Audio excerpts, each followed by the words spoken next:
zaman kandal görmemiştim, Kızıl'dan olsun. Soruşmak istedim ben ondan, gördüm özüne məhəbbət qalıb.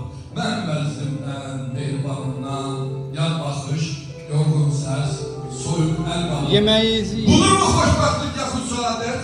Budur mu dünyanın ağız ləzzəti? Ağlamazın yağmurun içində fəqət mən ağlayan gördüm bir məhəbbəti. Əzizdir hər kəsin eşqi, niyyəti, hər qəlbin ilk sözü bir üniyyətdir. Kişinin ən böyük bədəniyyəti. Bəlkə də qadına münasibət. Nazif Bey, Bir müdrik misalı getirdim ya da sen de elinde biraz ayı ol. Kızıl bastırılır, çıkarılır da. İcazenizle İnsan Şakir ama. bastırılır toprağa bir yol. Sen de elinde biraz ayı ol. Sağ ol. Hele bu sağlığa çek. Elçin sağ ol. Sağ ol. Sağ ol. Sağ ol. Ben laf çok. Bunu da işler bir de çok. Yok kaldı. Hadi.